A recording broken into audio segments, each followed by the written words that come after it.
El siguiente trabajo tiene como objetivo introducirnos a la ética. La ética estudia qué es lo moral, cómo se justifica racionalmente un sistema moral y cómo se ha de aplicar posteriormente a nivel individual y a nivel social.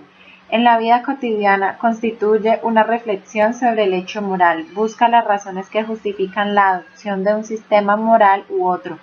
Para esto se nos solicitó hacer una reflexión crítica sobre la teoría de Colbert y un estudio de caso sobre un hecho real planteado en la guía. Según Colbert, en un principio los niños comienzan asimilando las reglas de conducta como algo que depende de la autoridad externa.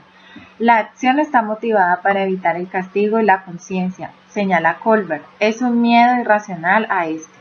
Posteriormente perciben dichos criterios como elementos indispensables para lograr la recompensa de satisfacer las propias necesidades.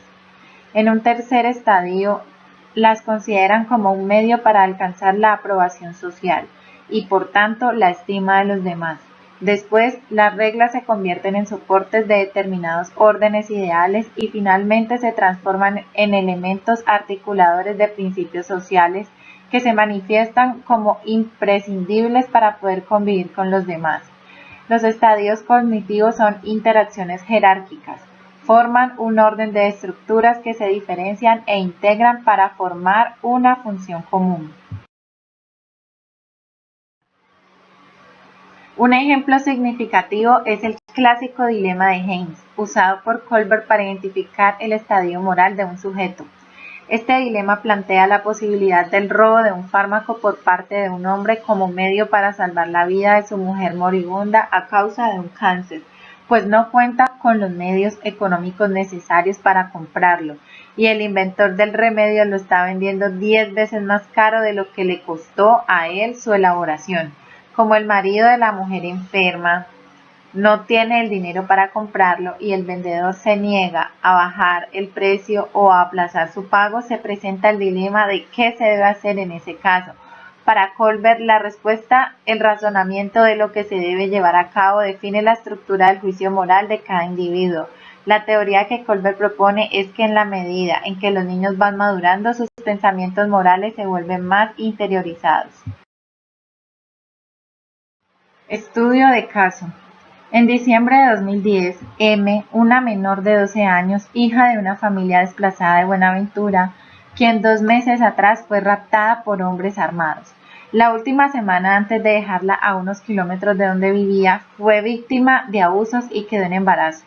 Durante 3 meses su tía ahorró para enviarla a Bogotá para que su hermana mayor la llevara a que le practicaran una interrupción voluntaria del embarazo, ya que había escuchado sobre una sentencia de la Corte que despenalizaba el aborto en Colombia, y además porque la madre de M es habitante de la calle y enferma mental.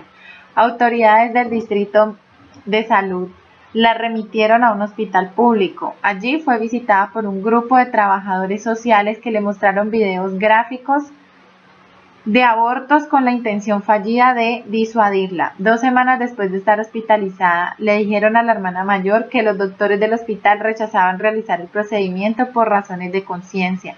Fue remitida a un lugar del ICBF donde las atiende un consejero que les recordó que el aborto es pecado. La hermana se lleva a M para su casa para pensar qué hacer o a quién acudir.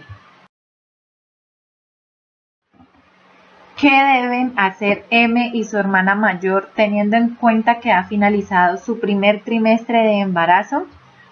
Si has sido víctima de violación y decides voluntariamente interrumpir el embarazo o abortar, primero, presenta la denuncia de manera formal ante cualquiera de estas entidades: comisarías de familia, Policía Nacional, unidades de reacción inmediata de la Fiscalía, Unidad de Delitos contra la Libertad Sexual y la Dignidad Humana de la Fiscalía, Centro de Atención Integral a Víctimas de Violencia Sexual, Unidad de Delitos Sexuales y Menores del CTI. Segundo, solicita verbalmente la interrupción voluntaria del embarazo a tu EPS si estás afiliada o al hospital público correspondiente si no tienes afiliación. Tercero, también puedes acercarte a Profamilia para solicitar la interrupción legal y voluntaria de tu embarazo. ¿Cuál es la sentencia de la corte en la que se amparó la tía para decidir enviarla a Bogotá para que le interrumpieran a M su embarazo?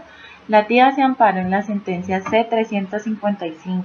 Es legal el aborto en Colombia cuando constituye un peligro para la salud de la mujer, cuando haya malformación en el feto o en caso de violación o incesto. ¿Qué tipo de actividades o acciones serían necesarias para garantizar la implementación de la sentencia de la Corte Constitucional en este tipo de casos? Por ley, las entidades promotoras de salud (EPS) y las instituciones prestadoras de servicios de salud (IPS), sin importar si son del régimen contributivo o subsidiado, están obligadas a cumplir con la decisión de la Corte Constitucional. No es legal que las EPS pongan barreras administrativas para la realización de la interrupción legal y voluntaria de un embarazo o aborto, como exigir documentación no necesaria que demuestre los casos válidos para la interrupción.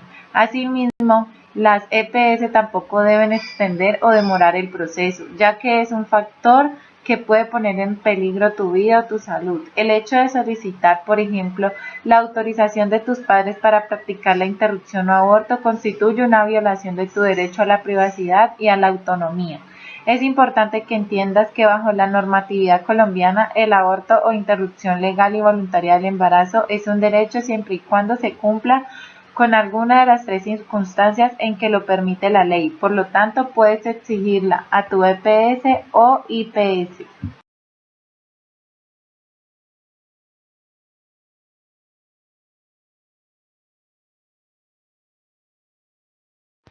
Conclusión. En el proceso educativo, la manera como se comprenda la sensibilidad moral es definitiva para la formación de la persona.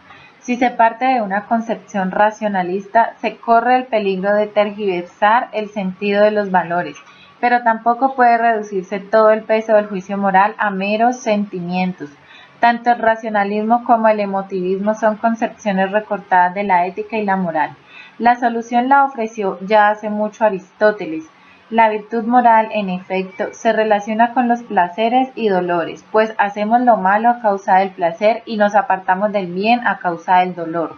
Por ello debemos haber sido educados en cierto modo desde jóvenes, como dice Platón, para podernos alegrar y dolernos como es debido, pues en esto radica la buena educación.